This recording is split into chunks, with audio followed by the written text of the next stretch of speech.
Hello everyone. आज हम पढ़ने वाले हैं क्लास 10 हिस्ट्री का चैप्टर नंबर 2 जिसका नाम है नेशनलिज्म इन इंडिया। तो सबसे पहले हम ये समझते हैं कि नेशनलिज्म इन इंडिया का मतलब क्या होता है।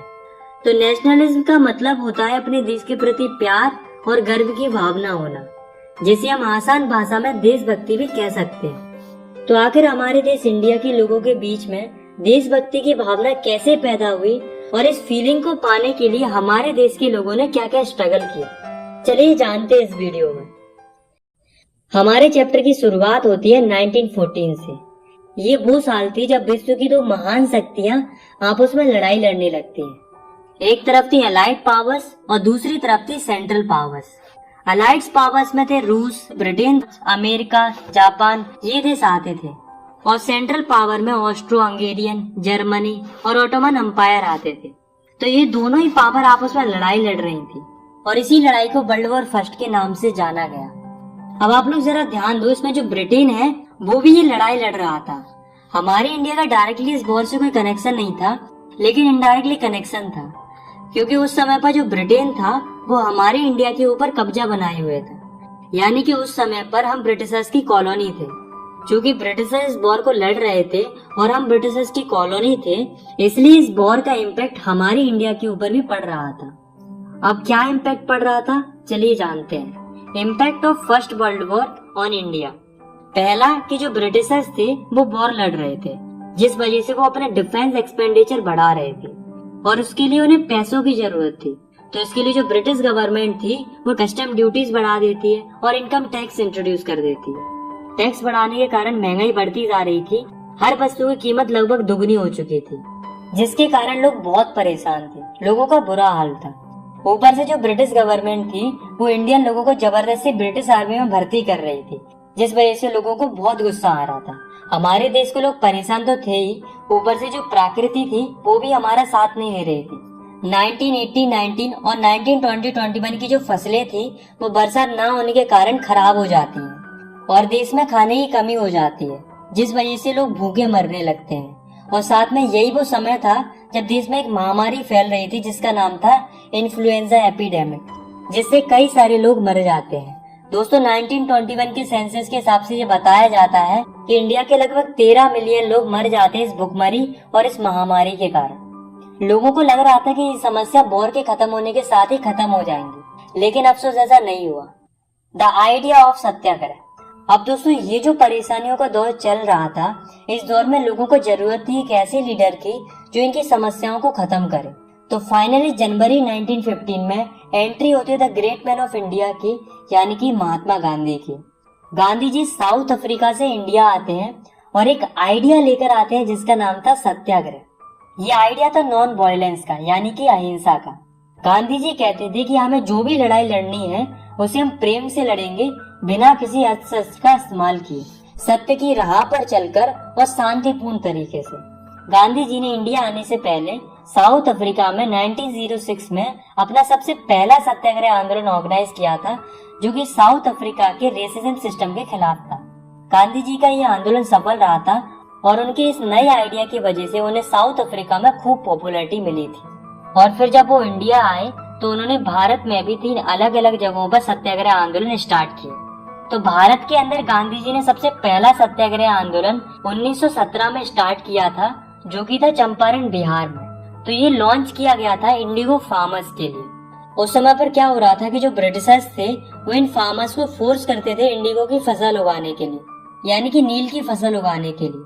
और जहाँ कहीं भी ये फसल उगाई जाती थी वो जमीन बंजर हो जाती थी। ऊपर से जो ब्रिटिशर्स थे वो इन किसानों को पैसे भी कम दे रहे थे।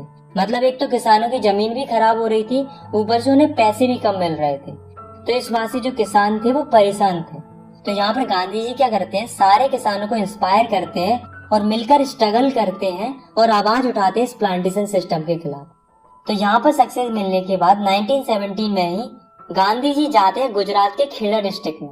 वहां पर वो देखते हैं कि यहाँ पर भी किसानों की कंडीशन खराब है। वहां के किसानों के साथ क्या हो रहा था कि उनकी जो फसलें थी वो खराब हो गई थी और एक प्लग नाम की बीमारी भी फैल रही थी वहां पर, जिस वजह से जो किसान थे वो टैक्स या रेवेन्यू नहीं दे पा रहे थे ब्रिटिश गवर्नमेंट का, तो गांधी जी इन फार्मर्स को सपोर्ट करते हैं और लॉन्च करते हैं अपना दूसरा सत्याग्रह और डिमांड करते हैं रिलैक्सेशन की। तो गांधी जी का जो दूसरा सत्याग्रह था वो भी सक्सेसफुल रहता है और जो किसानों का टैक्स या रेवेन्यू था वो भी माफ हो जाता है। इसके बाद 1918 में गांधी जी जाते हैं अहमदाबाद। अहमदाबाद में क्या हो रहा था कि जो वहाँ के वर्कर्स थे उनको बहुत ही कम वेजेस मिलती थी, यानी कि उनको बहुत कम पैसा मिलता था। तो जो वर्कर्स थे वो परेशान थे क्योंकि चीजों के दाम बढ़ रहे थे, इसलिए जो वर्कर्स थे वो थोड़े ज्यादा वेजेस की डिमांड कर रहे थे। तो इसके लिए जो गांधी जी थे वो उनके सपोर्ट के लिए वो अपना तीसरा सत्याग्रह आंदोलन लॉन्च करते हैं और मांग करते हैं उनकी वेजेस बढ़ाने के लिए। तो ये मूवमेंट भी सक्सेसफुल रहता है। तो गांधी जी लगातार 3 बड़े बड़े सत्याग्रह आंदोलन करते हैं देश के अलग अलग हिस्सों में, जो कि सक्सेसफुल रहते हैं। अब दोस्तों जो आंदोलन हो रहे थे देश के अलग अलग जगहों पर, ये सब देखकर जो ब्रिटिशर्स थे वो शांत थोड़ा रहेंगे। ब्रिटिशर्स को इस बात से आ गया गुस्सा। ब्रिटिशर्स ने क्या किया कि एक लॉ पास कर दिया जिसका नाम था रॉलेट एक्ट। तो रॉलेट एक्ट एक कानून था जो कि 1919 में पास किया गया था। ये पास किया गया था इंपीरियल लेजिस्लेटिव काउंसिल के द्वारा, जो कि उस समय की ब्रिटिश पार्लियामेंट थी इंडिया के अंदर। इस लॉ की वजह से जो ब्रिटिश गवर्नमेंट थी उसको बहुत ही ज्यादा इनॉर्मस पावर मिल जाती है।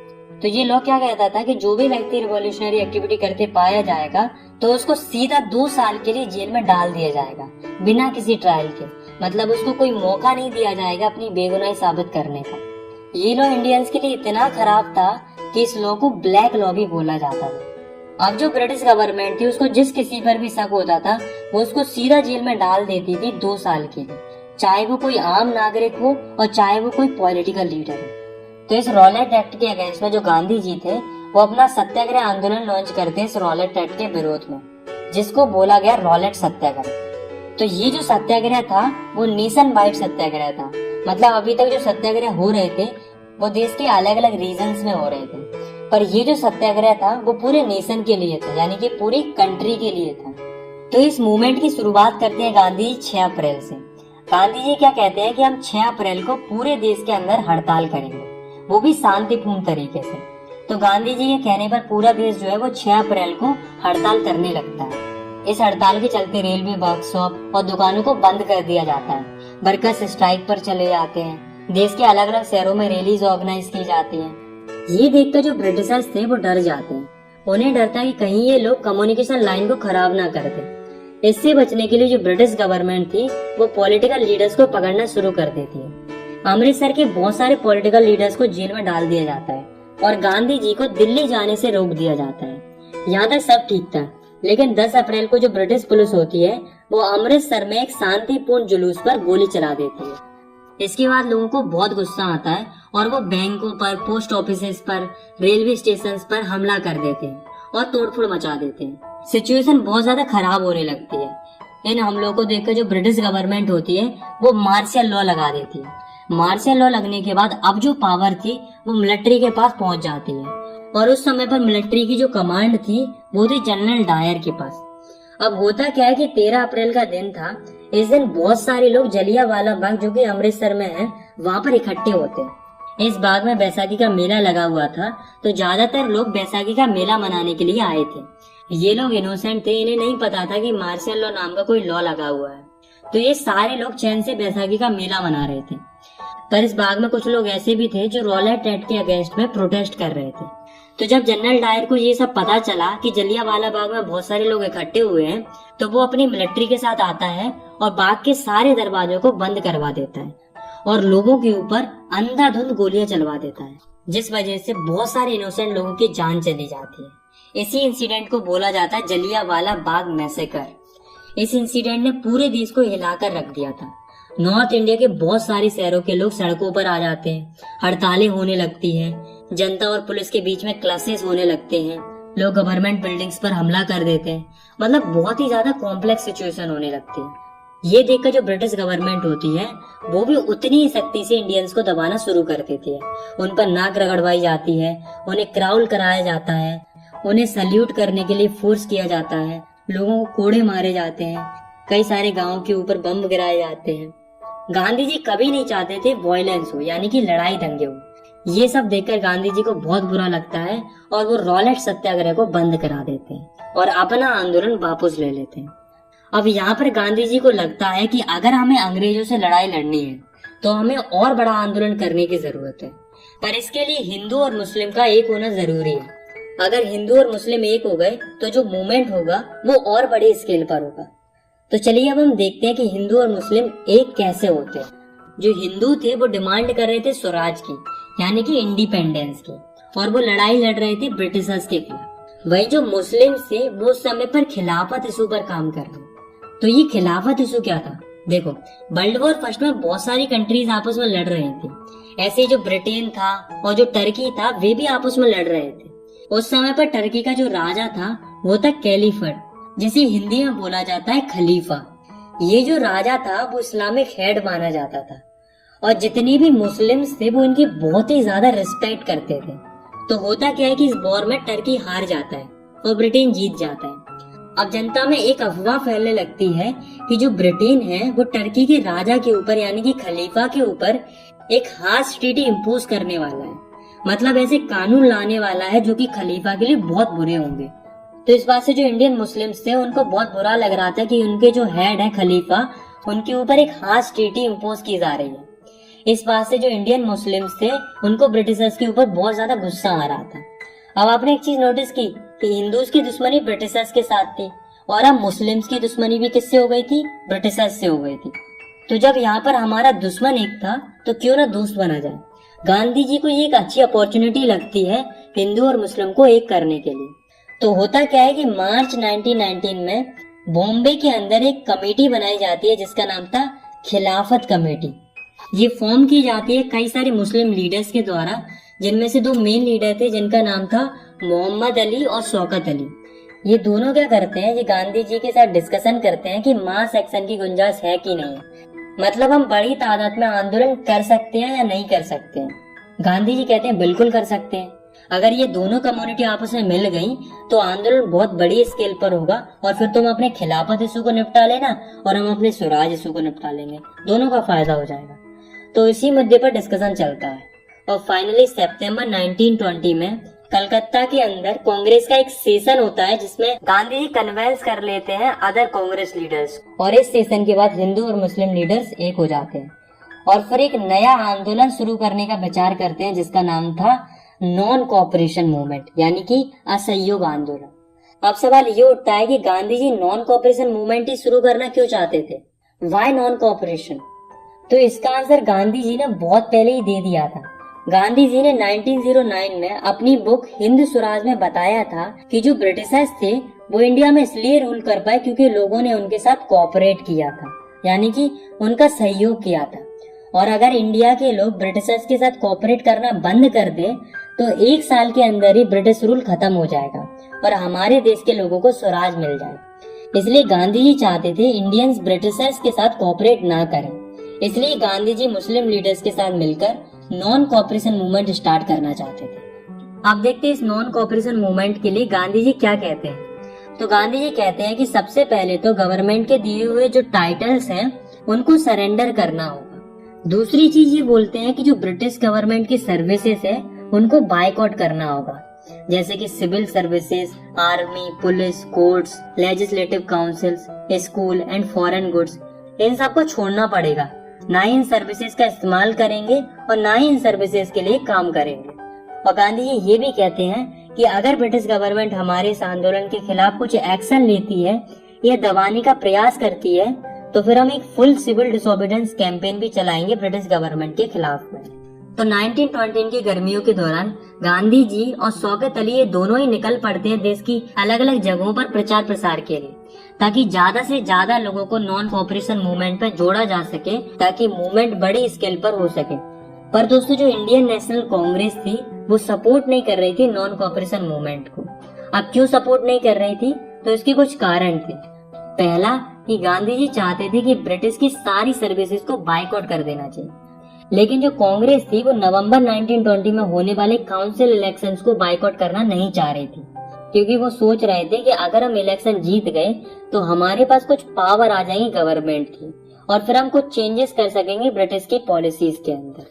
दूसरा, कांग्रेस को ये डर था कि जो नॉन कोऑपरेशन मूवमेंट है वो वायलेंस क्रिएट करेगा, तो इन दोनों कारणों की वजह से जो कांग्रेस थी वो इस आंदोलन को सपोर्ट नहीं कर रही थी।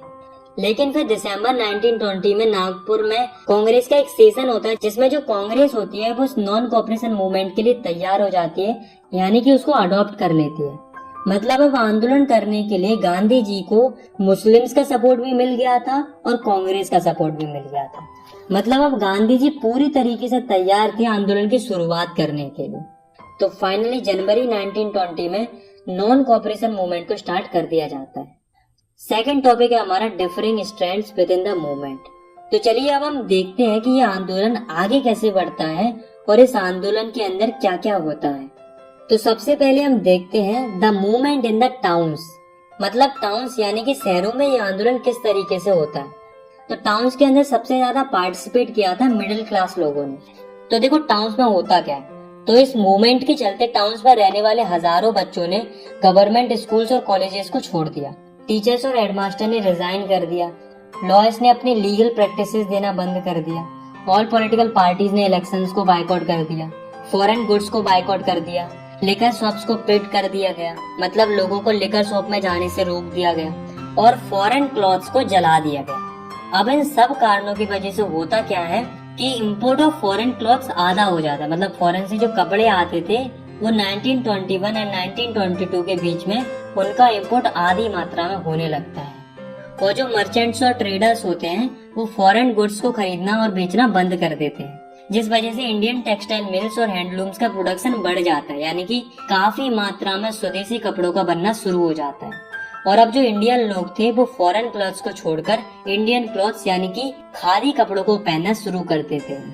तो दोस्तों यहाँ तक आपको लग रहा होगा कि ये जो नॉन कोऑपरेशन मूवमेंट है वो शहरों के अंदर बहुत अच्छे से चल रहा है, लेकिन अफसोस ऐसा नहीं था। धीरे धीरे क्या होता है कि जो नॉन कोऑपरेशन मूवमेंट था वो शहरों के अंदर धीरे धीरे कमजोर पड़ने लगता है, यानी कि स्लो डाउन होने लगता है। अब स्लो डाउन क्यों होने लगता है, तो इसके पीछे कारण थे। पहला कारण था कि जो इंडियन क्लॉथ थे यानी कि जो खादी क्लॉथ्स थे वो बहुत महंगे थे, क्योंकि उन्हें हाथों से बनाया जाता था। इसलिए जो गरीब लोग थे उन्हें मजबूरी बस फॉरेन क्लॉथ्स को खरीदना पड़ रहा था, क्योंकि वो सस्ते थे, क्योंकि वो मशीन से बनते थे। दूसरा कारण था कि इंडियन इंस्टीट्यूशंस की कमी थी। मतलब कि इंडिया के खुद के कोई स्कूल्स और कॉलेजेस नहीं थे, सब ब्रिटिशर्स के थे। तो उस समय पर कोई भी अल्टरनेटिव नहीं था, जिस वजह से सारे स्टूडेंट्स और टीचर्स ने मजबूरी में आकर फिर से गवर्नमेंट स्कूल्स और कॉलेजेस को ज्वाइन करना शुरू कर दिया। सिमिलरली जो लॉयर थे उनके पास भी कोई और ऑप्शन नहीं था, जिस वजह से वे भी मजबूरी में आकर गवर्नमेंट कोर्स को ज्वाइन कर लेते हैं। तो दोस्तों इन्हीं कारणों की वजह से जो ये मूवमेंट था वो सिटीज के अंदर धीरे धीरे कमजोर पड़ने लगा था, यानी कि स्लो डाउन होने लगा था। Rebellion in country side. अब हम देखते हैं कि कंट्री साइड में यानी कि ग्रामीण इलाकों में ये मूवमेंट किस तरीके से चल रहा था। तो ग्रामीण इलाकों में दो आंदोलन चल रहे थे। एक था पीजेंट्स का यानी कि किसानों का, और दूसरा था ट्राइबल पॉपुलेशन का यानी कि आदिवासी लोगों का। तो सबसे पहले हम देखते हैं किसानों का आंदोलन। तो इसके लिए हम देखते हैं अवध का केस। तो सिचुएशन क्या थी कि जो किसान थे वो बहुत ज्यादा परेशान थे। किन से परेशान थे? तुलकदारों, जो बड़े बड़े लैंडलॉर्ड्स होते थे उनसे परेशान थे। अब क्यों परेशान थे? क्योंकि वो काफी ज्यादा रेंट चार्ज करते थे किसानों से, और वे बेगार भी कराते थे, मतलब कि किसानों का काम भी कराते थे और उसका उन्हें कोई पैसा भी नहीं देते थे। ये समस्या केवल अवध की नहीं थी बल्कि पूरी कंट्री की थी, लेकिन फिलहाल हम अवध का एग्जाम्पल ले रहे हैं इसलिए हम अवध की बात करते हैं। तो जो सारे किसान होते हैं वो डिमांड करते हैं किस चीज के लिए? पहला कि रेंट कम कर दिया जाए, दूसरा बेगार को खत्म कर दिया जाए, और तीसरा जो ऑपरेसिव लैंडलॉर्ड्स हैं उनका सोशल बायकॉट होना चाहिए। और इन सब में किसानों की मदद करते हैं बाबा रामचंद्र, जो कि एक सन्यासी थे जिन्होंने फिजी में एज अ इंडेंचुरल लेबर काम भी किया था। तो बाबा रामचंद्र और सारे किसान मिलकर जो तुलकदार और लैंडलॉर्ड्स थे उनके अगेंस्ट में अपनी डिमांड्स बनवाने के लिए मूवमेंट स्टार्ट करते हैं, जिसमें ये क्या करते हैं? ये करते हैं नाई धोबी बंद। मतलब जितने भी ऑपरेसिव लैंडलॉर्ड्स थे उनको बेसिक सर्विसेज देना बंद कर देते हैं, जैसे कि जो बार्बर्स थे वो इनके बाल काटना बंद कर देते हैं, और जो वॉशरमैन थे वो इनके कपड़े धोना बंद कर देते हैं। मतलब जो बेसिक सर्विसेज होती हैं उन्हें ही देना बंद कर देते हैं। जैसा कि आपको नाम से ही पता चल रहा होगा, नाई धोबी बंद। समझ रहे हो? नाई धोबी बंद। अब यहाँ पर एक नए लीडर की एंट्री होती है जिनका नाम था पंडित जवाहरलाल नेहरू। तो पंडित जवाहरलाल नेहरू और बाबा रामचंद्र ये दोनों मिलकर एक किसान सभा भी बनाते हैं जिसका नाम था अवध किसान सभा, जो कि किसानों की मदद के लिए अक्टूबर 1920 में बनाई गई थी। ये सभा इतनी अच्छी साबित हुई कि एक महीने में इसकी 300 से ज्यादा ब्रांचेस खुल जाती हैं आसपास के गांवों में। तो दोस्तों ये जो किसानों का आंदोलन चल रहा था वो धीरे धीरे वॉयलेंट होने लगता है। जो स्मॉल पीजेंट्स होते हैं वो तुलकदार और मर्चेंट्स के घरों पर अटैक कर देते हैं, बाजारों को लूट लेते हैं, ग्रेन्स को इकट्ठा कर लेते हैं। और तो और जो लोकल लीडर्स थे वो ऐसी अफवाह फैला रहे थे, गांधी जी ने कहा है कि छोटे किसान बड़े किसानों की जमीनें छीन ले। मतलब जो कोई भी कुछ भी कर रहा था वो ये कह रहा था कि हम तो गांधी जी के कहने पर कर रहे हैं। तो देखा आपने, धीरे धीरे जो मूवमेंट था वो वॉयलेंट होने लगा था, जिस वजह से गांधी जी को और अदर कांग्रेस लीडर को इस बात से बहुत बुरा लगता है और धीरे धीरे यहाँ पर भी ये मूवमेंट स्लो होने लगता है।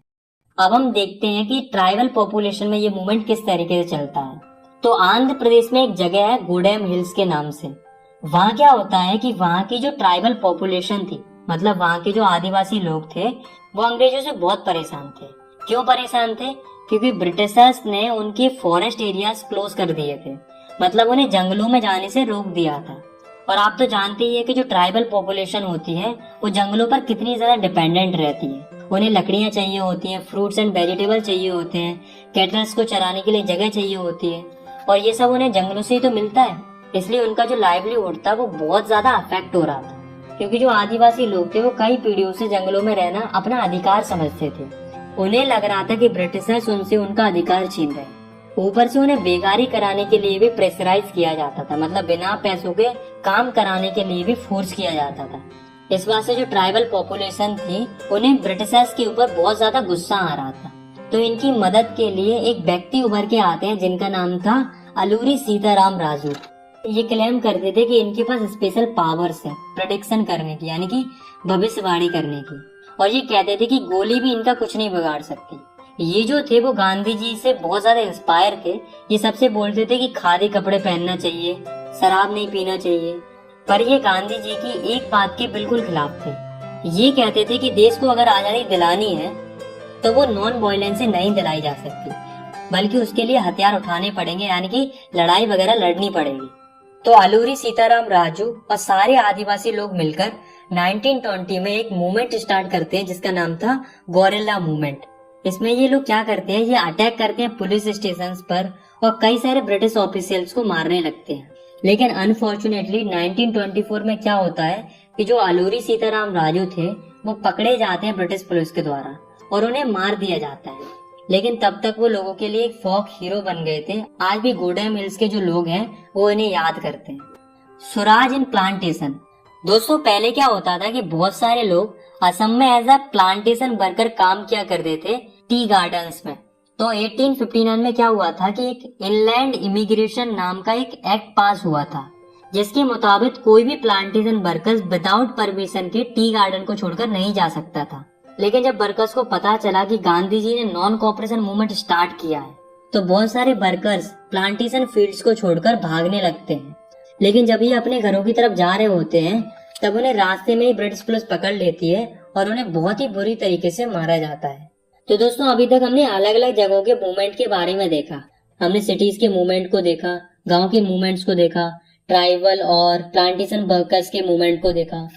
तो यहाँ पर हमें क्या देखने को मिला कि लोग गांधी जी के नॉन कोऑपरेशन मूवमेंट को अलग अलग तरीकों से इंटरप्रेट कर रहे थे। सब लोग अलग अलग तरह से सोच रहे थे, सबके लिए स्वराज का मतलब अलग अलग था। और हमने ये भी देखा कि धीरे धीरे ये मूवमेंट वॉयलेंट होने लगा था, यानी कि हिंसक होने लगा था। इसी दौरान 1992 में क्या होता है, एक चौरी चौरा इंसिडेंट होता है। चौरी चौरा एक जगह है गोरखपुर डिस्ट्रिक्ट में। तो यहाँ क्या होता है कि बहुत सारे लोग यहाँ पर शांतिपूर्ण तरीके से प्रदर्शन कर रहे थे, यानी कि पीसफुल डिमॉन्स्ट्रेशन कर रहे थे मार्केट के अंदर। तो जो वहाँ की लोकल पुलिस थी वो इनके ऊपर अटैक कर देती है, यानी कि इनके ऊपर लाठीचार्ज कर देती है। इस बात से लोगों को पुलिस पर गुस्सा आ जाता है और कुछ लोग पुलिस स्टेशन में जाते हैं और वहाँ पर आग लगा देते हैं, जिसमें कुछ पुलिसमैन भी मर जाते हैं। ये सब वायलेंस को देखकर गांधी जी को और बुरा लगता है और भी नॉन कोऑपरेशन मूवमेंट को विड्रॉ कर लेते हैं, यानी कि बंद करा देते हैं। तो यहाँ पर जो नॉन कोऑपरेशन मूवमेंट था वो खत्म हो जाता है। थर्ड टॉपिक है हमारा टुवर्ड्स सिविल डिसोबीडियंस मूवमेंट। दोस्तों नॉन कोऑपरेशन मूवमेंट के खत्म होने के बाद गांधी जी को ये समझ में आ जाता है कि कोई भी मास स्ट्रगल करने से पहले लोगों को प्रॉपर्ली ट्रेन होना जरूरी है। लोगों को ये पता होना चाहिए कि मूवमेंट किस तरीके से करना है और मूवमेंट का मकसद क्या है, ताकि लोग पहले की तरह गलत तरीके से इंटरप्रेट ना करें। अब दोस्तों क्या होता है कि कांग्रेस के कुछ लीडर्स को ये लगता है कि हमें मास स्ट्रगल करने की बजाय इलेक्शन में पार्टिसिपेट करना चाहिए, जिससे हम काउंसिल में ही रहकर ब्रिटिश पॉलिसीज को अपोज कर सकते हैं। तो इसके लिए दो लीडर्स थे जिनका नाम था CR दास और मोतीलाल नेहरू। ये क्या करते हैं, एक पार्टी बनाते हैं जिसका नाम था स्वराज पार्टी। लेकिन दोस्तों जो जवाहरलाल नेहरू थे और जो सुभाष चंद्र बोस थे वो इसमें पार्टिसिपेट ही नहीं करते। वो कहते हैं कि अगर लोगों को पूर्ण स्वराज दिलाना है तो उसके लिए और बड़ा स्ट्रगल करने की जरूरत है, न कि इलेक्शन लड़ने की। लेकिन दोस्तों उस समय पर इंडिया की सिचुएशन कुछ और चल रही थी। दोस्तों दो ऐसे फैक्टर्स थे जिन्होंने हमारी पॉलिटिक्स को काफी ज्यादा शेप किया, यानी कि काफी ज्यादा इम्प्रूव किया। पहला फैक्टर था ग्रेट इकोनॉमिक डिप्रेशन। हमने इसके बारे में क्लास 9th में भी पढ़ा था। ये स्टार्ट हुआ था 1929 में। तो इस ग्रेट इकोनॉमिक डिप्रेशन की वजह से इंडिया के ऊपर बहुत बुरा इम्पैक्ट पड़ा था। क्या इम्पैक्ट पड़ा था? पहला कि इस डिप्रेशन के चलते इंडिया में एग्रीकल्चर प्राइसेस बिल्कुल ही कम हो जाती है। दूसरा, एग्रीकल्चर गुड्स की डिमांड कम हो जाती है और एक्सपोर्ट कम हो जाता है, जिस वजह से जो किसान थे वो अपनी फसलें नहीं बेच पा रहे थे और ना ही ब्रिटिशर्स को टैक्स दे पा रहे थे। दूसरा फैक्टर था साइमन कमीशन। देखो क्या था कि ब्रिटेन में गवर्नमेंट थी जिसका नाम था टोरी गवर्नमेंट। तो ब्रिटेन की गवर्नमेंट क्या करती है, ये कमीशन बनाती है 1927 में, यानी कि कुछ लोगों का एक ग्रुप बनाती है। इस कमीशन को जो लीड कर रहे थे वो थे सर जॉन साइमन, इसलिए इस कमीशन को बोला गया साइमन कमीशन। ये कमीशन क्यों बनाया गया था? इसका ऑब्जेक्टिव क्या था? इसका ऑब्जेक्टिव था इंडिया की कॉन्स्टिट्यूशन को रिव्यू करना और कुछ चेंजेस को सजेस्ट करना, क्योंकि इंडियन लोग पुराने ब्रिटिशर्स के कॉन्स्टिट्यूशन से खुश नहीं थे। पर इस कमीशन में एक प्रॉब्लम थी कि इसमें 7 मेंबर थे और 7 मेंबर ब्रिटिशर्स थे, कोई भी इंडियन नहीं था। तो ये बात इंडियंस को सही नहीं लग रही थी कि एक तो इंडिया के कॉन्स्टिट्यूशन के लिए आ रहे हैं और ऊपर से उसमें इंडिया का कोई भी मेंबर ही नहीं है। तो ये प्रॉब्लम थी। तो जब ये कमीशन 1928 में इंडिया आता है तो बहुत सारे लोग इसका विरोध करते हैं, चाहे वो कांग्रेस हो और चाहे वो मुस्लिम लीग हो। सारे लोग मिलकर साइमन कमीशन का विरोध करते हैं और जोरों शोरों से नारा लगाते हैं, गो बैक साइमन, यानी कि साइमन तुम वापस चले जाओ। इतना हंगामा देखकर ब्रिटिश गवर्नमेंट को लगा कि कहीं सिचुएशन हाथ से ना निकल जाए। तो उस समय पर ब्रिटिश गवर्नमेंट का जो वाइसरॉय था वो था लॉर्ड इरविन। तो लॉर्ड इरविन सिचुएशन को कंट्रोल करने के लिए हमें 2 ऑफर देता है। पहला ऑफर देता है इंडिया के डोमिनेशन स्टेटस का। मतलब लॉर्ड इरविन कहता है कि आप इंडिया का डोमिनेशन स्टेटस ले लो, मतलब आप ही लोग रूल करना, आप ही लोग सब कुछ करना, लेकिन इंडिया रहेगा ब्रिटिशर्स के ही अंडर में। और दूसरा ऑफर देता है कि हम एक राउंड टेबल कॉन्फ्रेंस करेंगे जिसमें इंडिया के फ्यूचर कॉन्स्टिट्यूशन के बारे में डिस्कस करेंगे। तो ये 2 ऑफर देता है। लेकिन जो कांग्रेस थी वो इन दोनों ऑफर से खुश नहीं थी। स्पेशली जो रेडिकल्स थे, यानी कि जो गर्म स्वभाव के व्यक्ति थे कांग्रेस के अंदर, जैसे कि जवाहरलाल नेहरू और सुभाष चंद्र बोस, ये कह रहे थे कि हमें डोमिनेशन स्टेटस नहीं चाहिए, हमें छोटी मोटी आजादी नहीं चाहिए, हमें पूरी आजादी चाहिए, यानी कि पूर्ण स्वराज चाहिए। इसी बात को इन दिसंबर 1929 में जब लाहौर में कांग्रेस का सेशन होता है तो वहां पर पंडित जवाहरलाल नेहरू एक रेजोल्यूशन पास करते हैं और ऑफिशियली डिमांड करते हैं पूर्ण स्वराज की, यानी कि फुल इंडिपेंडेंस की। और ये ऐलान करते हैं कि हम आने वाली 26 जनवरी 1930 को as a independence day celebrate करेंगे और हम आजादी की लड़ाई के लिए शपथ भी लेंगे। पर अफसोस इस बात को ज्यादा टेंशन नहीं मिलता है और बहुत कम ही लोग इस डे को सेलिब्रेट करते हैं। The salt march and the civil disobedience movement, ये सब देखकर गांधी जी को लगा कि पहले लोगों को एकजुट करना जरूरी है, तब जाकर कुछ अच्छा मूवमेंट हो पाएगा। तो इस समय पर गांधी जी को एक ऐसी चीज की तलाश थी जिससे लोगों को यूनाइट किया जा सके, यानी कि लोगों को एकजुट किया जा सके। तो ये सारी खूबियां गांधी जी को दिखती है नमक में। गांधी जी को लगा कि सॉल्ट एक अच्छा सिंबल बन सकता है लोगों को यूनाइट करने के लिए। अब सवाल ये उठता है कि गांधी जी ने नमक में ऐसा क्या देखा जो उन्होंने से पावरफुल सिंबल बना दिया कंट्री को यूनाइट करने के। तो इसमें 3 पॉइंट है। पहला कि नमक हर कोई इस्तेमाल करता है, चाहे वो अमीर हो चाहे वो गरीब हो। दूसरा कि पहले क्या होता था कि जो ब्रिटिश गवर्नमेंट थी वो नमक पर काफी सारा टैक्स लेती थी, और सॉल्ट का प्रोडक्शन भी केवल ब्रिटिश गवर्नमेंट ही कर सकती थी, इंडियंस नहीं कर सकते थे। मतलब समझ रहे हो, हमारे ही नमक पर टैक्स ले रहे थे और ऊपर से हमें नमक भी नहीं बनाने दे रहे थे। तो ये समस्या पूरे देश की थी, इसलिए गांधी जी ने नमक को चुना देश को यूनाइट करने के लिए। तो गांधी जी क्या करते हैं, 31 जनवरी को एक लेटर लिखते हैं वाइसरॉय लॉर्ड इरविन के लिए, जिसमें गांधी जी अपनी 11 डिमांड्स को रखते हैं जो कि सोसाइटी की अलग अलग समस्याओं के ऊपर थी, जिसमें से कुछ डिमांड सॉल्ट टैक्स से रिलेटेड भी थी। और गांधी जी ये भी कहते हैं कि अगर हमारी डिमांड्स 11 मार्च तक नहीं मानी गई तो हम सिविल डिसोबीडियंस मूवमेंट को स्टार्ट कर देंगे। लेकिन दोस्तों, जो लॉर्ड इरविन था वो गांधी जी को हल्के में ले लेता है, मतलब उनकी डिमांड्स को नजरअंदाज कर देता है। तो जब गांधी जी की डिमांड्स नहीं मानी जाती हैं तो गांधी जी स्टार्ट करते हैं सॉल्ट मार्च, जिसे हम डांडी मार्च भी कहते हैं। तो गांधी जी अपने 78 ट्रस्टेड वॉलंटियर्स के साथ निकल पड़ते हैं। तो ये चलना शुरू करते हैं साबरमती आश्रम से। इन्हें पहुंचना था डांडी, जो कि गुजरात में है। ये पूरी यात्रा थी 240 माइल्स की। तो गांधी जी और उनके वॉलंटियर्स पर डे 10 माइल चलते थे। ये यात्रा पूरे 24 दिन तक चलती है और फाइनली 6 अप्रैल को गांधी जी और अन्य लोग डांडी पहुंच जाते हैं और वहां पर गांधी जी गैर कानूनी तरीके से नमक बनाते हैं और कानून को तोड़ते हैं और यहीं से शुरुआत होती है सिविल डिसोबीडियंस मूवमेंट की। अब सवाल ये उठता है कि जो नॉन कोऑपरेशन मूवमेंट था, यानी कि जो पहले का मूवमेंट था, और जो सिविल डिसोबीडियंस मूवमेंट है, इसमें क्या अंतर है। देखो, जो नॉन कोऑपरेशन मूवमेंट था उसमें क्या था कि हमें ब्रिटिशर्स के साथ केवल कोऑपरेट नहीं करना था, केवल इतना ही था। वही जो सिविल डिसोबीडियंस मूवमेंट है, इसका ऑब्जेक्टिव था कि हमें ब्रिटिशर्स के साथ कोऑपरेट भी नहीं करना है और साथ में हमें उनके कानूनों को भी तोड़ना है। क्योंकि गांधी जी ने नमक कानून को तोड़कर सिविल डिसोबीडियंस मूवमेंट की शुरुआत कर दी थी, तो उन्हें देखकर देश की अलग अलग जगहों पर भी लोग नमक कानून को तोड़ने लगते हैं।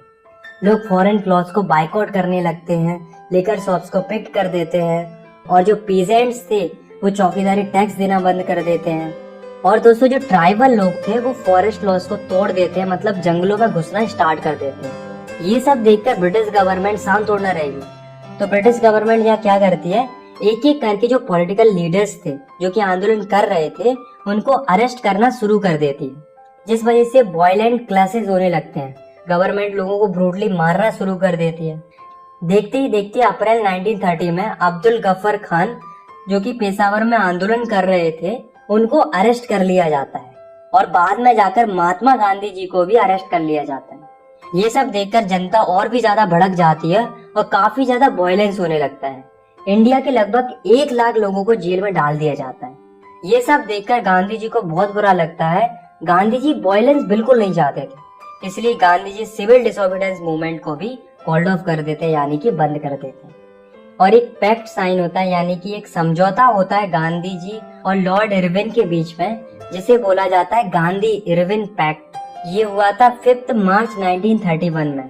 तो इस समझौते में होता क्या है कि गांधी जी से बोला जाता है, यानी कि लॉर्ड इरविन गांधी जी से कहता है कि उनको सेकंड राउंड टेबल कॉन्फ्रेंस में पार्टिसिपेट करना होगा।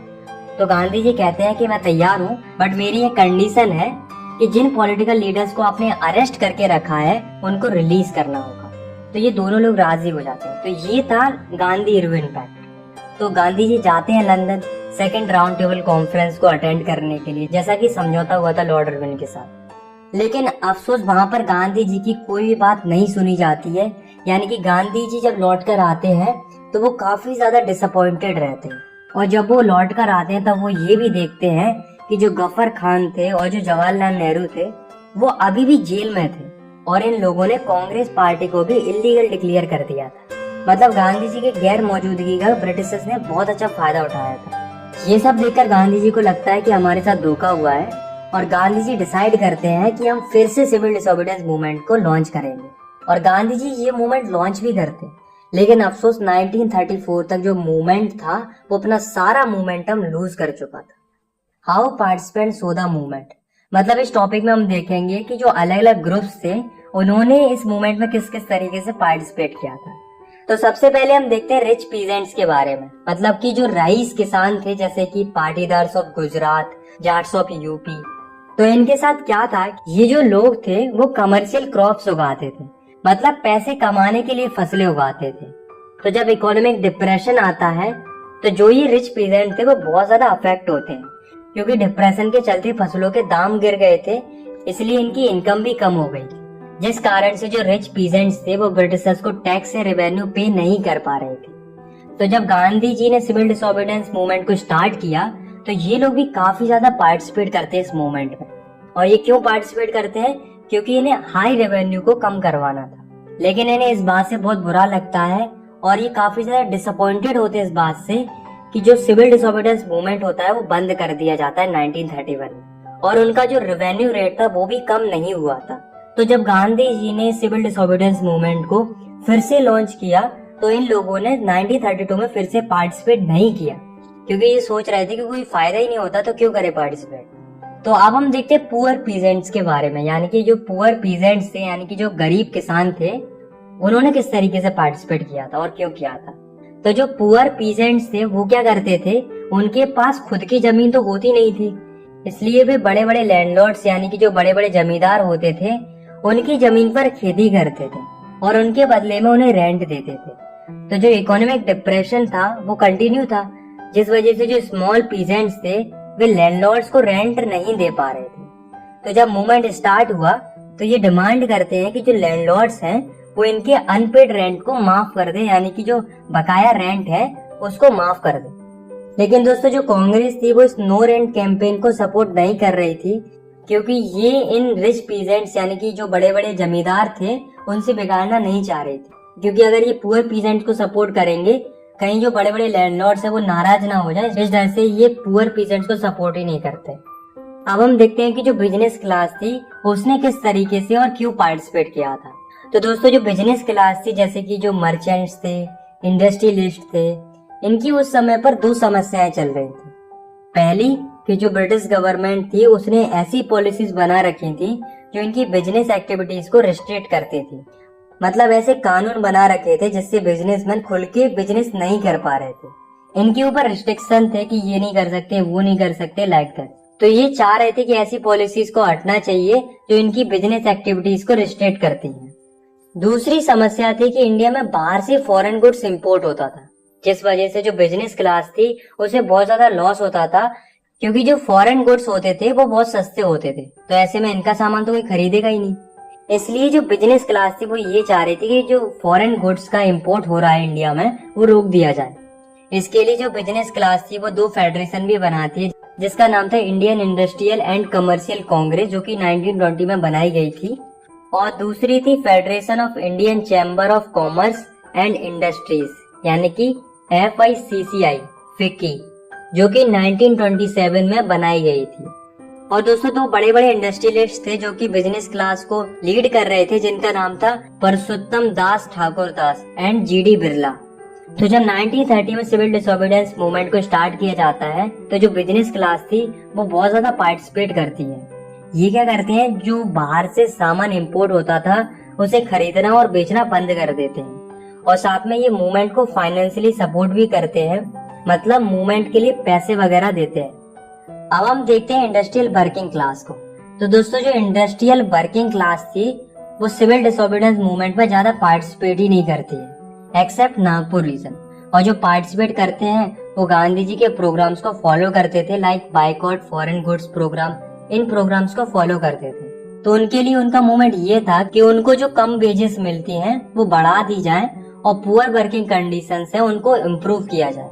बट दोस्तों जो कांग्रेस थी वो इनको सपोर्ट नहीं करती है, क्योंकि मूवमेंट में बड़े बड़े इंडस्ट्रियलिस्ट ने भी पार्टिसिपेट किया था। तो कांग्रेस ये सोच रही थी कि कहीं वर्कर्स को सपोर्ट किया तो कहीं इंडस्ट्रियलिस्ट अपना सपोर्ट वापस ना ले ले, इसलिए कांग्रेस वर्कर्स को सपोर्ट कर ही नहीं रही थी। अब हम देखते हैं पार्टिसिपेशन ऑफ वुमेन, यानी कि महिलाओं ने किस तरीके से पार्टिसिपेट किया था। तो वुमेन्स ने भी खूब पार्टिसिपेट किया था। इनफैक्ट जब गांधी जी दांडी मार्चेस कर रहे थे तो जब भी वो थोड़ा बहुत रुकते थे तो हजारों महिलाएं घर से बाहर आ जाती थी गांधी जी को सुनने के लिए। वुमेन्स ने काफी ज्यादा पार्टिसिपेट किया था प्रोटेस्ट मार्चेस में, इलीगल सॉल्ट मैन्युफैक्चरिंग में, और इन सब के लिए कई सारी महिलाएं जेल भी गई थी। तो कहीं ना कहीं मूवमेंट में वुमेन्स का भी काफी ज्यादा रोल रहा था। The limits of civil disobedience movement. अब हम देखते हैं कि सिविल डिसोबीडियंस मूवमेंट में कमी कहाँ रह गई थी। तो दोस्तों ऐसा नहीं था कि सिविल डिसोबीडियंस मूवमेंट में सबने पार्टिसिपेट किया हो, बल्कि दो ऐसे ग्रुप्स भी थे जिन्होंने इस मूवमेंट में पार्टिसिपेट ही नहीं किया था। पहला था दलित्स का और दूसरा था मुस्लिम्स का। इन दोनों ग्रुप्स ने पार्टिसिपेट ही नहीं किया था। तो सबसे पहले हम देखते हैं दलित्स के बारे में कि उन्होंने क्यों पार्टिसिपेट नहीं किया था। तो इसका रीजन था कि दलित्स ने इसलिए पार्टिसिपेट नहीं किया था क्योंकि जो कांग्रेस थी वो दलित्स को सपोर्ट नहीं कर रही थी, बल्कि इग्नोर कर रही थी। क्योंकि कांग्रेस को ये डर था कि कहीं अगर उन्होंने दलित्स को सपोर्ट किया तो जो हाई क्लास हिंदू है वो ऑफेंड ना हो जाए, यानी कि बुरा ना मान जाए। क्योंकि उस समय पर जो हाई क्लास हिंदू थे उनका बहुत ज्यादा पार्टिसिपेशन था मूवमेंट के अंदर, इसलिए कांग्रेस दलित्स को सपोर्ट करके इन हाई क्लास हिंदूज के साथ बिगाड़ना नहीं चाह रही थी। और दोस्तों यही वो रीजन था जिस वजह से जो कांग्रेस थी वो दलित्स को सपोर्ट ही नहीं कर रही थी। लेकिन दोस्तों भले ही कांग्रेस सपोर्ट नहीं कर रही थी, लेकिन दोस्तों जो गांधी जी थे वो पूरा सपोर्ट कर रहे थे दलित लोगों को। गांधी जी कहते थे कि जो दलित्स हैं वो हरिजन्स हैं, यानी कि भगवान की संतान है। और गांधी जी ये भी कहते थे कि अगर हमने सोसाइटी से इस अनटचेबिलिटी यानी कि छुआछूत की जो सोच है उसे नहीं बदला तो हमें कभी भी स्वराज नहीं मिलेगा। इसलिए जो दलित लीडर थे वो एक सेपरेट इलेक्टोरेट की मांग कर रहे थे, मतलब एक अलग से इलेक्टोरेट की मांग कर रहे थे दलित्स के लिए। तो जो B.R. अम्बेडकर जी थे वो भी दलित्स को काफी ज्यादा सपोर्ट करते हैं कि हाँ दलित्स को सेपरेट इलेक्टोरेट मिलना चाहिए। इसके लिए B.R. अम्बेडकर जी ने दलित्स के लिए एक ऑर्गेनाइजेशन भी बनाई थी जिसका नाम था डिप्रेस्ड क्लास एसोसिएशन, जो कि 1930 में बनाई गई थी। लेकिन दोस्तों जो गांधी जी थे वो खुश नहीं थे। गांधी जी सपोर्ट कर रहे थे दलित्स को नो डाउट, पर गांधी जी को इस बात से बुरा लग रहा था कि सेपरेट इलेक्टोरेट की मांग की जा रही है, क्योंकि गांधी जी लोगों को जोड़ना चाहते थे ना कि तोड़ना चाहते थे। गांधी जी का मानना ये था कि दलित्स को अगर सेपरेट इलेक्टोरेट दे दिया गया तो इससे सोसाइटी में डिसइंटीग्रेशन और बढ़ेगा ना कि कम होगा। तो गांधी जी अपनी बात मनवाने के लिए फास्ट अनटू डेथ स्टार्ट करते हैं, मतलब गांधी जी खाना वगैरह छोड़ देते हैं। कहते हैं कि चाहे मैं मर जाऊं लेकिन मैं खाना नहीं खाऊंगा। सारे लोग गांधी जी की बहुत ज्यादा रिस्पेक्ट करते थे, इसलिए वे मान जाते हैं। फिर क्या होता है, एक पूना पैक्ट साइन होता है सितंबर 1932 में, मतलब कि एक समझौता होता है अम्बेडकर जी और गांधी जी के बीच में, जिसमें गांधी जी प्रॉमिस करते हैं कि मैं सेपरेट इलेक्टोरेट तो नहीं पर मैं डिप्रेस्ड क्लास के लिए सीट रिजर्व जरूर करवा दूंगा provisional and central legislative council में। तभी आप देखते होंगे कि जो बैकवर्ड क्लास होती है जैसे कि SC ST, तो इन्हें आज भी रिजर्वेशन मिलता है। तो ये पूना पैक्ट के कारण हो पाया था। अब हम बात करते हैं मुस्लिम कम्युनिटी की। तो मुस्लिम कम्युनिटी ने भी सिविल डिसोबीडियंस मूवमेंट में पार्टिसिपेट नहीं किया था। अब क्यों पार्टिसिपेट नहीं किया था, इसके पीछे कारण थे। देखो, जैसा कि आप सभी को पता है कि जब नॉन कोऑपरेशन खिलाफत मूवमेंट स्टार्ट हुआ था तब हिंदूज और मुस्लिम एक साथ स्ट्रगल कर रहे थे, मतलब यूनाइटेड थे। लेकिन धीरे धीरे क्या होता है कि हिंदूज और मुस्लिम्स के बीच में टेंशन बढ़ने लगता है। क्यों बढ़ने लगता है? क्योंकि रिलीजन के बेसिस पर यानी कि धर्म के बेसिस पर अलग अलग ऑर्गेनाइजेशन बनने लगते हैं। जैसे कि हिंदुओं के लिए एक ऑर्गेनाइजेशन था हिंदू महासभा करके, और मुस्लिम्स के लिए एक ऑर्गेनाइजेशन था मुस्लिम लीग करके। तो ये ऑर्गेनाइजेशन जब पावर में आने लगे तो इन दोनों कम्युनिटीज में टेंशन काफी ज्यादा बढ़ने लगा था। लेकिन 1927 में कांग्रेस और मुस्लिम लीग ने अलायंस बनाना चाहा ताकि ब्रिटिशर्स के खिलाफ मिलकर लड़ाई लड़ी जा सके। मुस्लिम कम्युनिटी के एक लीडर थे जिनका नाम था मोहम्मद अली जिन्ना। तो ये डिमांड करते हैं एक सेपरेट इलेक्टोरेट की, बट जो कांग्रेस थी वो इसके लिए राजी नहीं होती है। वो कह रही थी कि सबके लिए जॉइंट इलेक्टोरेट होना चाहिए, ना कि अलग से कोई इलेक्टोरेट होना चाहिए। तो बहुत कन्विंस करने के बाद मोहम्मद अली जिन्ना तैयार हो जाते हैं जॉइंट इलेक्टोरेट के लिए, पर इनकी कुछ कंडीशंस थी। जैसे कि वो चाहते थे कि सेंट्रल असेंबली में मुस्लिम्स के लिए 1/3 सीट रिजर्व कर दी जाए और बंगाल और पंजाब में जितनी मुस्लिम पॉपुलेशन है उसी के हिसाब से सीट मिले। मगर कांग्रेस ने इन कंडीशंस को नहीं माना, जिस वजह से कांग्रेस और मुस्लिम लीग के बीच में दूरियां बढ़ती गई।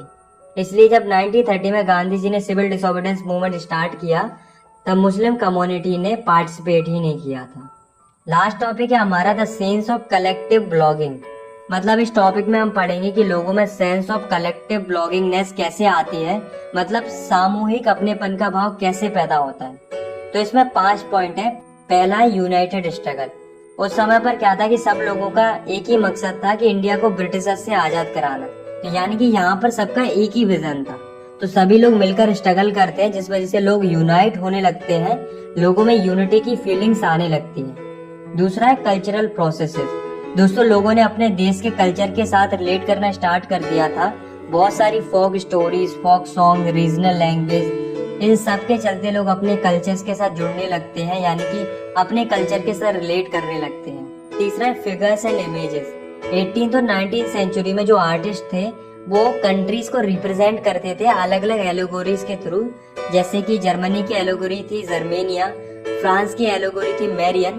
तो इस तरीके से कंट्रीज को रिप्रेजेंट किया जाता था अलग अलग फिगर्स और पेंटिंग्स के थ्रू, जैसा कि हमने पिछले चैप्टर में भी पढ़ा था।